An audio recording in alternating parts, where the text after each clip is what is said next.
नमस्कार दोस्तों, यदि आप भी भारत और न्यूजीलैंड के बीच खेले जा रहे 3 मैचों की टेस्ट सीरीज के तीसरे टेस्ट मुकाबले के पहले दिन का खेल देखकर खुश हुए हैं, तो हमारी इस वीडियो को एक लाइक जरूर कीजिएगा। दोस्तों, आज की हमारी इस वीडियो का लाइक टारगेट सिर्फ 500 लाइक्स का है, तो दोस्तों वीडियो को दिल से लाइक जरूर करें। दोस्तों, जैसा कि आप सभी जानते ही हैं कि फिलहाल अभी न्यूजीलैंड की टीम भारत के दौरे पर चल रही है, जहां भारत और न्यूजीलैंड के बीच 3 मैचों की टेस्ट सीरीज खेली जा रही है, जिसका पहला मुकाबला बेंगलुरु के चिन्नास्वामी स्टेडियम में खेला गया था, जिसमें भारतीय टीम को हार का सामना करना पड़ा। और पुणे में खेले गए दूसरे टेस्ट मुकाबले को भी भारतीय टीम 113 रनों से हार गई, जिसके बाद अब दोनों ही टीमें सीरीज का तीसरा और अंतिम टेस्ट मुकाबला खेल रही हैं, जिसमें पहले भारतीय टीम के गेंदबाजों ने अपनी गेंदबाजी का ऐसा कमाल दिखाया जिसने न्यूजीलैंड की टीम के पूरे होश उड़ा दिए। जहां पहले दिन के खेल में भारतीय गेंदबाजों ने न्यूजीलैंड के बल्लेबाजों के ऊपर ऐसा कहर ढाया जैसा कभी सपने में भी न्यूजीलैंड की टीम ने नहीं सोचा होगा। तो दोस्तों, बताने जा रहे हैं आपको भारत और न्यूजीलैंड के बीच खेले गए तीसरे टेस्ट मुकाबले के पहले दिन का पूरा रोमांचक हाइलाइट्स। उससे पहले यदि आपने अभी तक चैनल को सब्सक्राइब नहीं किया है तो सब्सक्राइब जरूर करें, ऐसे ही क्रिकेट की अपडेट पाते रहने के लिए। तो दोस्तों, आप सभी को बता दें कि भारत और न्यूजीलैंड के बीच 3 मैचों की टेस्ट सीरीज का तीसरा टेस्ट मुकाबला मुंबई के वानखेड़े स्टेडियम में खेला जा रहा है, जहां दिन की शुरुआत में जब सिक्का उछाला गया तो न्यूजीलैंड की टीम ने टॉस जीता और कप्तान टॉम लैथम ने टॉस जीतकर पहले बल्लेबाजी करने का फैसला किया। वहीं भारतीय टीम को गेंदबाजी के लिए आमंत्रित किया था और फिर टॉस के बाद मुकाबले की शुरुआत हुई।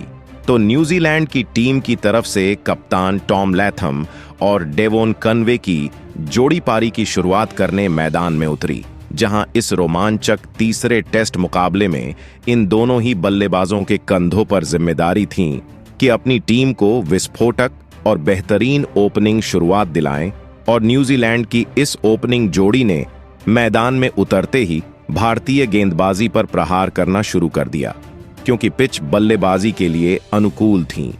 ऐसे में भला न्यूजीलैंड की यह ओपनिंग जोड़ी कहां पीछे हटने वाली थी, और इन दोनों ने ही शुरुआत से भारतीय गेंदबाजी पर लाजवाब बल्लेबाजी करके दिखाई थी। डेवोन कनवे और कप्तान टॉम लैथम की इस जोड़ी ने शुरुआत से ही भारतीय टीम को दबाव में डालने की पूरी कोशिश करी, लेकिन कोई भी असर फिलहाल अभी भारतीय टीम पर नहीं पड़ रहा था। हालांकि कोई भी गेंदबाज न्यूजीलैंड की इस ओपनिंग साझेदारी को नहीं तोड़ पा रहा था। देखते ही देखते इन दोनों ने ही मिलकर भारतीय गेंदबाजी पर बड़े शॉट खेले और एक शानदार अर्धशतकीय साझेदारी अपनी टीम के लिए बना डाली। तो वहीं दूसरे छोर पर शानदार बल्लेबाजी कर रहे डेवोन कनवे ने रविचंद्रन अश्विन को एक शानदार छक्का लगाते हुए अपना इस मुकाबले का धमाकेदार अर्धशतक पूरा कर लिया। कप्तान टॉम लैथम और डेवोन कनवे की यह साझेदारी अब 60 रनों से ज्यादा की हो चुकी थी, लेकिन तभी गेंदबाजी पर बुलाए गए कुलदीप यादव ने सेट हो चुके न्यूजीलैंड के कप्तान टॉम लैथम को अपना शिकार बनाया और एलबीडब्ल्यू आउट कर उन्हें पैवेलियन का रास्ता दिखाया। कप्तान टॉम लैथम 38 गेंद में 20 रन बनाकर आउट हो पैवेलियन लौटे।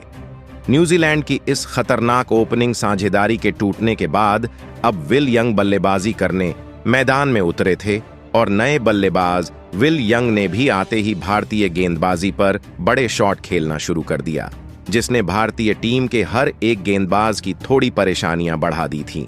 फिर एक बार अब न्यूजीलैंड की टीम के लिए एक और साझेदारी बनना शुरू हो गया था। डेवोन कनवे, जो मैदान में अब पूरी तरह सेट हो चुके थे, वह भारतीय कप्तान रोहित शर्मा और भारतीय टीम के पूरी गेंदबाजी के लिए किसी बुरे सपने की तरह साबित हो रहे थे। और देखते ही देखते विल यंग और डेवोन कनवे के बीच अब 50 रनों की साझेदारी भी पूरी हो चुकी थी। भारतीय टीम की मुसीबत अब बढ़ रही थी। ऐसे में इस साझेदारी को तोड़ना अब बहुत ही ज्यादा जरूरी हो गया था, और ऐसे ही बल्लेबाजी करते हुए अब विल यंग और सेट हो चुके डेवोन कन्वे की यह साझेदारी 70 रनों से ज्यादा की हो चुकी थी, लेकिन तभी गेंदबाजी पर आए रविंद्र जडेजा ने सेट हो चुके विल यंग को कुलदीप यादव के हाथों कैच आउट करवाकर भारतीय टीम को बड़ी सफलता दिलाई। विल यंग 62 रन बनाकर आउट हो पैवेलियन लौट गए। लंबे समय के बाद भारतीय टीम को एक महत्वपूर्ण विकेट अब मिल चुका था, जहां रविंद्र जडेजा ने एक अहम साझेदारी को तोड़ दिया था। अब बल्लेबाजी के लिए रचिन रविंद्र मैदान में उतरे थे, लेकिन दूसरे छोर पर खतरनाक बल्लेबाजी कर रहे और भारतीय टीम के लिए सबसे बड़ा खतरा बन चुके डेवोन कन्वे को इसी बीच रविचंद्रन अश्विन ने क्लीन बोल्ड कर पैवेलियन का रास्ता दिखाया। डेवोन कन्वे इस मुकाबले में 103 गेंद में 87 रनों की शानदार पारी खेलकर आउट हो गए। हालांकि भारतीय टीम मुकाबले में बनी हुई थी, क्योंकि भारतीय टीम की स्पिन गेंदबाजी ने यह पूरा मुकाबला अब पलट दिया था। अब बल्लेबाजी के लिए डेरिल मिचेल मैदान में उतरे थे, लेकिन अब भारतीय गेंदबाजी के सामने बल्लेबाजी करना इतना भी आसान नहीं रह चुका था। भारतीय टीम का हर एक गेंदबाज अपनी पूरी जी जान लगाकर न्यूजीलैंड के बल्लेबाजी को रोकने की पूरी कोशिश कर रहा था, लेकिन अब फिर एक बार रचिन रविंद्र और डेरिल मिचेल ने मिलकर एक महत्वपूर्ण मौके पर न्यूजीलैंड की टीम की इस कमजोर दिख रही पारी को संभाल लिया और एक और साझेदारी अपनी टीम के लिए बनाना शुरू कर दिया। यह दोनों ही बल्लेबाज शानदार बल्लेबाजी कर रहे थे और भारतीय गेंदबाजी को विकेट लेने से रोक रहे थे। और फिर इस दौरान लंच ब्रेक हुआ, जहां न्यूजीलैंड की टीम ने डेरिल मिचेल और रचिन रविंद्र की इस साझेदारी के बदौलत 170 रन 3 विकेट के नुकसान पर बना लिए थे। अब दोस्तों, लंच ब्रेक के बाद मुकाबला शुरू हुआ और रचिन रविंद्र और डेरिल मिचेल की जोड़ी मैदान में उतरी, जहां दोस्तों शुरुआत में तो ऐसा लग रहा था कि ये दोनों बल्लेबाज आउट होंगे नहीं और भारत के लिए मुसीबत बढ़ती चली जाएगी। लेकिन तभी डेरिल मिचेल के रूप में पहला बड़ा झटका लंच ब्रेक के बाद न्यूजीलैंड की टीम को लगा। दरअसल दोस्तों, डेरिल मिचेल बाहर जाती हुई गेंद पर ऑफ स्टंप की ओर शॉट खेल बैठे और यहां खड़े यशस्वी जायसवाल ने शानदार कैच लपक कर डेरिल मिचेल को चलता किया और दोस्तों 26 रन बनाकर डेरिल मिचेल के रूप में न्यूजीलैंड की टीम को चौथा झटका लगा। अब दोस्तों, जैसे ही यह विकेट गिरा तो फिर मैदान पर बल्लेबाजी के लिए उतरे टॉम ब्लंडल। जहां दोस्तों भारतीय टीम को एक बड़ी लीड देना था, तो न्यूजीलैंड की टीम को एक बहुत बड़ी साझेदारी की जरूरत थी। हालांकि बल्लेबाज सेट तो हो रहे थे, लेकिन अपनी साझेदारी को आगे नहीं ले जा पा रहे थे, जिसके बाद अब यह जिम्मेदारी रचिन रविंद्र और टॉम ब्लंडल के कंधों पर थी, टीम के स्कोर को आगे बढ़ाने की। लेकिन दोस्तों, टॉम ब्लंडल इस मुकाबले में भी कुछ समझ और परख पाते, उससे पहले ही जसप्रीत बुमराह ने उन्हें अपने जाल में फंसाया, जहां उन्होंने वाइड क्रीज पर गेंदबाजी की और दोस्तों फ्रंट फुट पर आकर शॉट खेलने के लिए गए। टॉम ब्लंडल के बल्ले से भारी किनारा लेती हुई गेंद पीछे खड़े स्लिप में खड़े कप्तान रोहित शर्मा के हाथों में चली गई, जहां सिर्फ 11 रन बनाकर टॉम ब्लंडल के रूप में न्यूजीलैंड की टीम को 5वां झटका लगा। अब दोस्तों, न्यूजीलैंड की टीम इस मुकाबले में 213 रन बना चुकी थी, लेकिन यहां टीम इंडिया को जरूरी था कि लीड बड़ी होने से पहले न्यूजीलैंड को रोका जाए। और अब विकेट गिरने के बाद ग्लेन फिलिप्स मैदान में उतरे और रचिन रविंद्र का साथ निभाने लगे। जहां दोनों बल्लेबाजों ने मिलकर साझेदारी को आगे बढ़ाना शुरू किया, तो वहीं रचिन रविंद्र अपने अर्धशतक के बेहद करीब थे और उन्होंने एक चौका जड़ा और अपने अर्धशतक को पूरा किया, जहां इन दोनों के बीच 20 रन से भी ज्यादा की ही साझेदारी बन पाई थी। और दोस्तों, तभी कप्तान रोहित शर्मा ग्लेन फिलिप्स के आगे जडेजा को लेकर आए और दोस्तों जैसे ही जडेजा गेंदबाजी पर उतरे, उन्होंने ओवर की तीसरी ही गेंद पर ग्लेन फिलिप्स को अपने जाल में फंसाकर सटीक लाइन लेंथ पर गेंद डाली और यहां वो बोल्ड आउट हो गए और 14 रन की पारी यहीं उनकी समाप्त हुई। अब दोस्तों, ग्लेन फिलिप्स का विकेट गिर जाने के बाद मैदान पर बल्लेबाजी के लिए मैट हेनरी आए। अब दोस्तों, यहां रचिन रविंद्र एक छोर से अच्छी बल्लेबाजी करते हुए अपनी टीम के स्कोर को लगातार आगे बढ़ा रहे थे, तो दूसरी तरफ मैट हेनरी उनका साथ निभाते हुए नजर आ रहे थे। लेकिन तभी कुलदीप यादव ने उनको भी 10 रन पर चलता किया और यहां न्यूजीलैंड की टीम के 7 बड़े विकेट मात्र 238 रन के कुल स्कोर पर ही गिर चुके थे। एक छोर रचिन रविंद्र ने संभाले रखा था, लेकिन दूसरे छोर पर उनका कोई भी साथ नहीं निभा पा रहा था। और इसी दौरान टी ब्रेक हुआ, जहां न्यूजीलैंड की टीम ने अब तक 238 रन स्कोर बोर्ड पर लगा दिए थे और रचिन रविंद्र नाबाद 57 रन बनाकर जमे हुए थे। ऐसे में टी ब्रेक के बाद मुकाबले की शुरुआत हुई।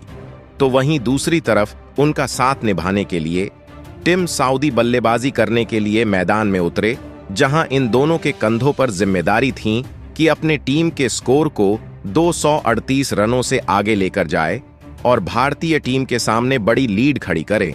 जिसके बाद रचिन रविंद्र ने अपने 57 रनों की पारी को आगे बढ़ाया और दूसरी तरफ टिम साउदी भी उनका साथ निभाने लगे। हालांकि भारतीय टीम की स्पिन गेंदबाजी बेहतरीन कमाल कर रही थी। ऐसे में इन दोनों बल्लेबाजों के ऊपर प्रेशर ज्यादा था, क्योंकि इनके बाद टीम के पास ज्यादा कोई बल्लेबाजी बची नहीं थी। ऐसे में प्रेशर कम करने के लिए इन दोनों ने ही बड़े शॉट खेलना शुरू किया, जहां रचिन रविंद्र पहले से ही सेट थे और वह पिच को पढ़ चुके थे। ऐसे में उन्हें शॉट खेलने में आसानी हो रही थी, जहां उन्होंने मोहम्मद सिराज के ओवर में 2 चौके लगाए और अपने हाथ खोलने शुरू कर दिए। हालांकि टिम साउदी थोड़े संभाल कर बल्लेबाजी कर रहे थे, लेकिन वह भी 1-2 रन निकालते हुए रचिन रविंद्र का साथ निभा रहे थे। जहां टिम साउदी के साथ मिलकर रचिन रविंद्र ने एक और खतरनाक साझेदारी भारतीय गेंदबाजी के खिलाफ बनाना शुरू कर दिया था, जहां दूसरी तरफ रचिन रविंद्र मैदान में पूरी तरह सेट हो चुके थे और वह खतरनाक बल्लेबाजी कर रहे थे। तो वहीं उनके साथ बल्लेबाजी के लिए आए टिम साउदी भी उनका साथ बखूबी निभा रहे थे। इसी बीच रचिन रविंद्र ने एक तूफानी छक्का ठोका और अपनी टीम को 250 रनों का आंकड़ा पार कराया। अब इन दोनों की साझेदारी ने एक बार फिर कप्तान रोहित शर्मा के साथ साथ भारतीय टीम की परेशानियों को बढ़ा दिया था। दोनों ही खिलाड़ी लगातार बड़े शॉट खेल रहे थे और टिम साउदी तक भारतीय गेंदबाजी पर आसानी से रन बना रहे थे।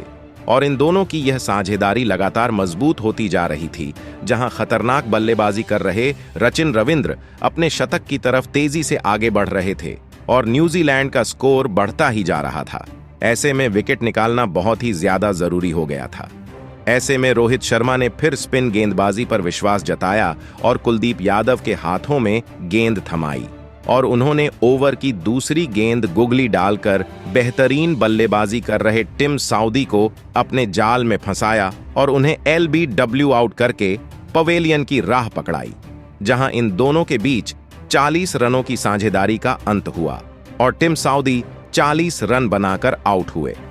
अब एक लंबे इंतजार के बाद भारतीय टीम को न्यूजीलैंड का एक महत्वपूर्ण विकेट मिल चुका था, जिसके बाद अब बल्लेबाजी के लिए एजाज पटेल मैदान में उतरे थे। लेकिन एजाज पटेल को भी कुलदीप यादव ने ज्यादा देर तक मैदान में टिकने नहीं दिया और उन्हें भी LBW आउट कर पैवेलियन का रास्ता दिखाया। एजाज पटेल का खाता भी नहीं खुला और जैसे आए थे वैसे ही वापस लौट गए, जिसके बाद अब न्यूजीलैंड का सिर्फ एक ही विकेट बचा था और विलियम ओरॉर को बल्लेबाजी के लिए मैदान में उतरे थे। तो वहीं दूसरे छोर पर रचिन रविंद्र का बल्ला रुकने का नाम नहीं ले रहा था और वह भारतीय गेंदबाजों पर जमकर प्रहार कर रहे थे।